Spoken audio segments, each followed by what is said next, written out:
Article 3 ng Revelation of Prayer, which is entitled In the Age of the Church. Last week po ay natutunan natin na tinanggap natin ang Espiritu ng Pangako noong araw ng Pentecost at ito nga po ay may 5 anyo.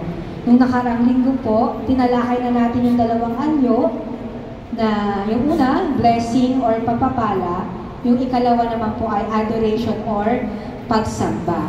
Ngayon naman po, pag-uusapan natin yung 3 anyo, yung petition or prayer of petition.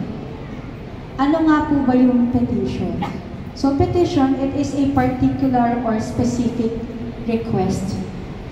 Ito rin po ay paghingi ng isang bagay, patnubay, tulong, kapatawaran, o ano pa man pong ano nung divine intervention. Ano pag sinabi natin divine intervention, nariyan ang pagkilos ng ating Panginoong Diyos, who is divine. Ang petition po ay isa ring paraan upang maipahayag natin ang ating mga pag-aalinlangan, hangarin, at alalahanin sa Diyos o mga spiritual po na naninalang. Kunyari po sa mga saints, sometimes diba, when we pray, kinukwento natin sa kanila yung ating mga nararamdaman. Especially to those po sa mga nag-devotion. True petition po ay naipapahayag, sa petition din po naipapahayag natin sa pamamagitan ng pagtatanong, pagsusumamo at taimtim na pagdarasal. At sa pamamagitan din po ng petition, ipinahayag natin ang ating kamalayan sa ating kaugnayan sa Diyos. Sa panalangin po ng petition, lagi po nasa unang bahagi nito ang paghingi ng kapatawaran o pagsusumamo ng kapatawaran dahil tayo naman po ay we admit that we are sinners. Tulad po ng story ng tax collector, nung siya'y nanalangin, tinawag ni Jesus, paulit-ulit na sinabi, Lord, have mercy on me, a sinner.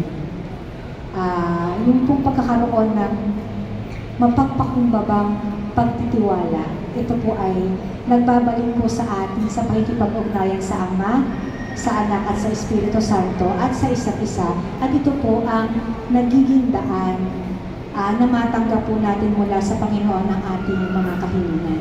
And speaking po of petition, tayo pong mga maninimbang dito sa SM, inaanyayahan ko rin po kayo na sana dalawin din natin ang ating mahal na patrona sa ating parokya, sa ating malaking simbahan.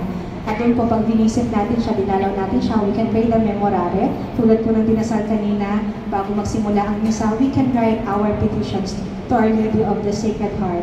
At kung inyo pong nalalaman, ang ating pong patrona, Our Lady of the Sacred Heart po, siya po ang hope of the hopeless. Kaya po kung sino man po ang siguro makakarinig na o kung nawawalan ng pag-asa ngayon, lumapit po tayo sa ating mahal na ina, Our Lady of the Sacred Heart, hope of the hopeless. Nasa loob lang po ng City Homes ang ating parokya.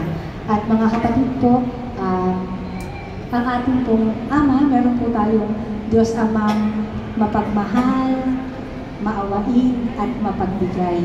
Kaya po lahat po ng ating mga kahilingan o mga idudulog sa Kanya, huwag po tayong mahiya, lapitan po natin siya. Di po ba sinabi din ni Jesus sa Matthew 7:7, Ask and it shall be given to you, seek and you will find, knock and the door will be open to you.